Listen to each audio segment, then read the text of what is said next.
नमस्कार प्यारे विद्यार्थियों, मैं नवल जहांगीर आपका हार्दिक अभिनंदन करता हूं नवल बायोलॉजी क्लासेस में। तो नवल बायोलॉजी क्लासेस में हम लोग पढ़ रहे थे, जो अपना टॉपिक चल रहा था लैब असिस्टेंट का, उसमें हम पढ़ रहे हैं मानव में उत्सर्जन या एक्सक्रीशन इन ह्यूमन। यहाँ पर लैब असिस्टेंट में दो ही टॉपिक अपने दिए हुए थे कि उत्सर्जित पदार्थ क्या होता है, नेफ्रॉन की संरचना क्या होती है और उसकी क्रियाविधि। तो हम लोगों ने इससे पहले वाले पोर्शन में उत्सर्जित पदार्थ के बारे में बात करी थी, नेफ्रॉन की संरचना के बारे में बात करी थी और देन उसके बारे में हमने बात करी थी उत्सर्जित पदार्थ के फॉर्म में ह्यूमन में, मानव में के अंदर मूत्र निर्माण की क्रियाविधि के मूत्र का फॉर्मेशन कैसे होता है। तो वहां पर हम लोगों ने तीन स्टेप की बात करी थी। एक तो फिल्ट्रेशन, देन ग्लोमेरुलस फिल्ट्रेशन जो करवाया जाता है, रीएब्जॉर्प्शन एंड सीक्रेशन। तीन स्टेप हम पढ़े थे। आगे हम पढ़ते हैं इसके अंदर वृक्क नलिका के विभिन्न भागों के कार्य।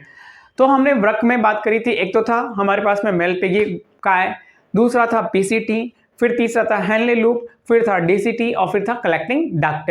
तो यहाँ पर अलग अलग पार्ट के अलग अलग क्या होते हैं, फंक्शन होते हैं। तो यहाँ पीसीटी के बारे में दिया हुआ है, समीपस्थ कुंडलित नलिका जिसे हम बोलते हैं पीसीटी। देखिए इसमें क्या लिखा हुआ है, भी पढ़ते हैं। समीपस्थ कुंडलित नलिका, यह नलिका सरल घनाकार ब्रश बॉर्डर उपकला से बनी होती है, जो पुनरावशोषण के लिए क्या होती है, सतह क्षेत्रफल को बढ़ाती है कि रीअब्जॉर्प्शन करवाना है। क्योंकि हमने देखा था जो हमारी किडनी है, जो नेफ्रॉन है, 180 लीटर प्रतिदिन पर डे फिल्ट्रेशन कर रही है, लेकिन क्या इतना यूरिन बनता है? नहीं, 99% वापस से रीअब्जॉर्प्शन होता है, ओनली 1.5 लीटर यूरिन बनता है। तो वो रीअब्जॉर्प्शन कौन करता है? पुनरावशोषण कराता है पीसीटी। लगभग सभी आवश्यक पोषक पदार्थों का 70 से 80% वैद्युत अपघट्य और जल का पुनः अवशोषण इसी भाग द्वारा होता है।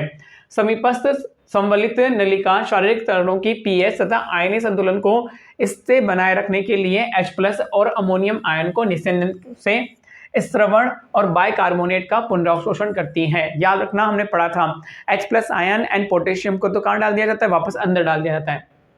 तो यहाँ अमोनिया और H+ के बारे में लिखा हुआ है कि उनको तो वापस डाल दिया जाएगा, और बाकी सबका इनका बाइकार्बोनेट का क्या कर रहा है, पुनरावशोषण करता है। अब हेनले लूप में पड़ी थी, एक तो थी असेंडिंग लूप और एक था डिसेंडिंग लूप। असेंडिंग लूप किसके लिए परमिएबल था? वाटर के लिए। डिसेंडिंग लूप किसके लिए था? NaCl के लिए। देखो यहाँ पर लूप ऑफ हेनले की बात करिए। आरोही भुजा में न्यूनतम पुनरावशोषण होता है। न्यूनतम पुनरावशोषण का होता है आरोही भुजा में। यह भाग मध्यांश में उच्च अंतराकाशीय तरल की परासरण के नियमन में महत्वपूर्ण भूमिका निभाता है। हेनले लूप की अवरोही भुजा जल के लिए अपारगम्य होती है। अवरोही भुजा जल के लिए अपारगम्य होती है। कौन सी वाली? Descending loop. जो कौन सी बताई थी हम लोगों ने? इधर वाली। जल के लिए क्या होती है? अपारगम्य होती है, परंतु वैद्युत अपघट्यों के लिए सक्रियता से या धीरे धीरे पारगम्य होती हैं। यह नीचे की ओर जाते हुए निस्यंदन को सांद्र करती हैं और आरोही भुजा जल के लिए अपारगम्य होती हैं। आरोही कौन सी वाली? ऊपर चढ़ने वाले, वो जल के लिए अपारगम्य होती है। वो किसके लिए पारगम्य होती है? NaCl के लिए। लेकिन वैद्युत अपघट्यों का अवशोषण सक्रिय या निष्क्रिय रूप से करती हैं। जैसे जैसे सांद्र निस्यंद ऊपर की ओर जाते हैं, वैसे वैसे वैद्युत अपघट्य के मध्यांश भाग से तरल में जाने से निस्यंद और ज्यादा क्या होता है? डाइल्यूट होता जाता है, मतलब वाटर बढ़ता जाता है। दूरस्थ कुंडलित नलिका, डीसीटी जिसको बोलते हैं। विशिष्ट परिस्थितियों में सोडियम व जल का कुछ पुनरावशोषण इस भाग में होता है। विशिष्ट परिस्थितियों में दूरस्थ सम्मिलित नलिका रक्त में सोडियम पोटेशियम का संतुलन तथा पीएच बनाए रखने के लिए बाइकार्बोनेट आयन का पुनरावशोषण व हाइड्रोजन और पोटेशियम का अमोनिया का चयनात्मक स्रवण करती हैं। क्या करती हैं? स्रवण, सीक्रेशन कर देती है वापस से। किसका? अमोनिया, हाइड्रोजन प्लस और पोटेशियम प्लस का। अब कलेक्टिंग डक्ट की बात कर रहे हैं। यह लंबी नलिका वृक्क के बलकुट के मध्यांश से आंतरिक भाग तक फैली रहती है। कहां पर भाई? अंदर वाले भाग तक। मूत्र को आवश्यकता अनुसार सांद्र करने के लिए जल का बड़ा हिस्सा इस भाग में अवशोषित कर लिया जाता है। यूरिन कैसा होना चाहिए? कंसंट्रेटेड। तो वाटर को क्या करना पड़ेगा? रीअब्सॉर्ब करना पड़ेगा। यह भाग मध्यांश की अंतरकाशी की परासरणता को बनाए रखने के लिए यूरिया के कुछ भाग को वृक्क मध्यांश तक ले जाता है तथा पीएच के नियमन तथा H+ तथा पोटेशियम आयनों के चयनात्मक स्रवण द्वारा रक्त में आयनों का संतुलन बनाए रखने में भी क्या करता है? ये महत्वपूर्ण भूमिका निभाता है। तो यहाँ पर ये बताया था हम लोगों ने, ये किसके लिए? ये वाटर को बाहर आने देगी। ये वाटर के लिए क्या है? इम्परमेबल होता है। ये वाला कौन सा वाला पोर्शन है? ये है असेंडिंग, ये क्या था अपना डिसेंडिंग, ये कलेक्टिंग डक्ट है। यहाँ पर यदि यूरिन को सांद्र करना है तो वाटर को भी बाहर निकाल दिया जाता है। अब यहां बात कर रहे हैं कि निस्यंद को सांद्रण करने की क्रियाविधि, ये कैसे होता है। ये होता है कि जो लूप ऑफ हेनले होता है उसके चारों तरफ ब्लड अब अभिवाही धमनी, कौन सी वाली, अपवाही धमनी लिपट कर वासा रेक्टा बनाती है। अब इनमें काउंटर करंट मैकेनिज्म होता है। हेनले लूप में यदि फिल्ट्रेशन इधर से आ रहा होता है, फिल्ट्रेशन इधर से आ रहा होता है तो वासा रेक्टा में इधर के साइड से ब्लड जा रहा होता है, तो ये एक दूसरे के अपोजिट होते हैं और इनकी कंसंट्रेशन भी कंसंट्रेशन एक तरह से होती है कि बाहर का मीडियम अंदर का मीडियम से इफेक्ट हो और ये क्या करें, परासरण करें, ऑस्मोसिस करें। देखिए इधर स्तनधारी सांद्रित मूत्र का उत्पादन करते हैं। इस कार्य में हेनले लूप व वासा रेक्टा महत्वपूर्ण भूमिका निभाते हैं। हेनले लूप की दोनों भुजाओं में निस्यंद विपरीत दिशाओं में प्रवाहित होता है। कैसे, इस तरह से, पहले इससे आया फिर यूं जाएगा और इसके प्रतिधारा उत्पन्न होती है। वासा रेक्टा की दोनों भुजाओं में रक्त का बहाव भी प्रतिधारा रूप में होता है। हेनले लूप व वासा रेक्टा के बीच की नजदीकी तथा उनमें प्रतिधारा मध्यांश अंतरकाशी मेडुलरी इंटरशियम के परासरण दबाव को विशेष प्रकार से नियमित करती है। परासरण दाब मध्यांश के बाहरी भाग से भीतरी भाग की ओर लगातार बढ़ता जाता है। बाहर से अंदर की ओर क्या हो रहा है, ये बढ़ता जाता है। कौन, परासरण दाब। जैसे कि बलकुट की ओर से 300 ऑस्मो लीटर, ऑस्मोसिस प्रति लीटर से आंतरिक मध्यांश में लगभग कितना होता है, 1200 प्रति लीटर। यह प्रवणता सोडियम क्लोराइड तथा यूरिया के कारण बनती है। याद करना, यहां से इंपॉर्टेंट है। 300 से 1200 किसके लिए बन रही है, 300 से 1200 सोडियम क्लोराइड तथा यूरिया के कारण बनती है। NaCl का परिवहन हेनले लूप की आरोही भुजा द्वारा होता है। NaCl का परिवहन किसके थ्रू हो रहा है, आरोही भुजा के द्वारा, और जिसे हेनले लूप की अवरोही भुजा के साथ विनियमित किया जाता है।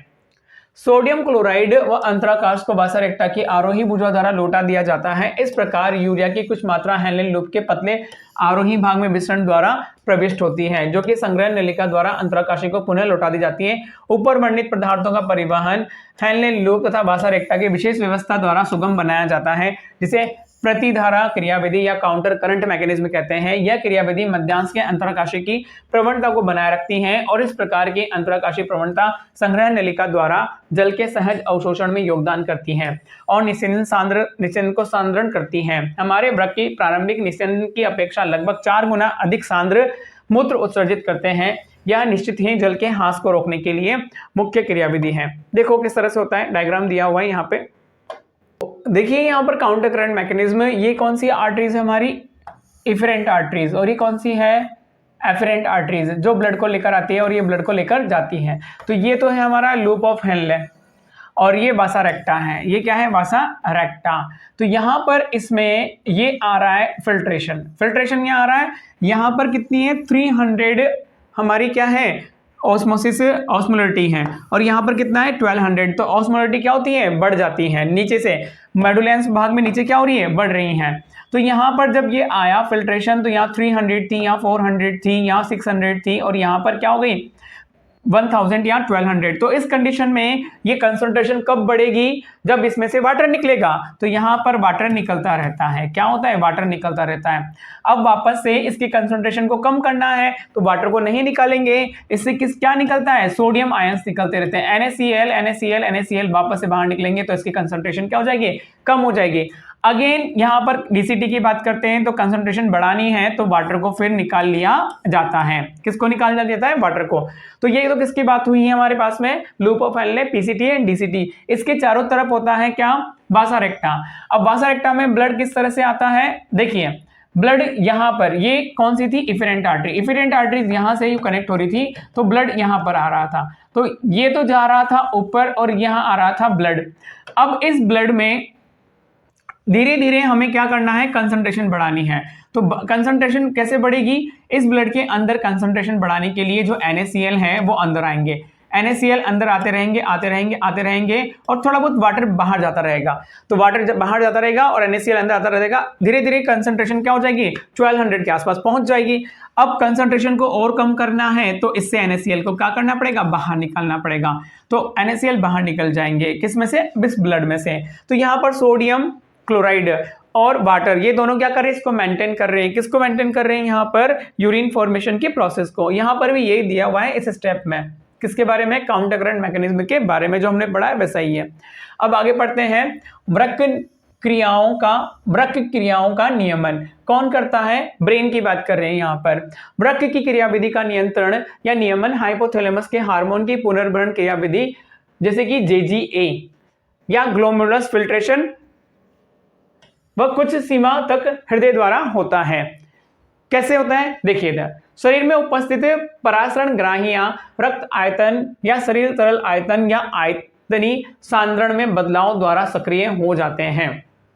कौन, ऑस्मोसिस रिसेप्टर शरीर से मूत्र द्वारा जल का अत्यधिक ह्रास या डायूरेसिस इन ग्राहियों को सक्रिय कर देता है कि पता चल गया ब्लड में बहुत ज्यादा क्या हो रहा है, वाटर लॉस हो रहा है, तो वो एक्टिव हो जाते हैं, जिससे हाइपोथैलेमस प्रति मूत्र हार्मोन, एंटी डायूरेटिक हार्मोन या ADH या न्यूरोहाइपोफाइसिस को वैसोप्रेसिन के स्रवण हेतु प्रेरित करता है। बॉडी से क्या हो रहा है, बहुत ज्यादा वाटर लॉस हो रहा है, तो एंटी डायूरेटिक मतलब बहुत ज्यादा डाइल्यूट हो रहा था उस कंडीशन में, और ADH नलिका के अंतिम भाग में पहुंचकर जल के पुनरावशोषण को सुगम करता है। वैसोप्रेसिन वगैरह की बात कर रहे हैं, तो यहाँ पर ये याद रखना इंपॉर्टेंट है।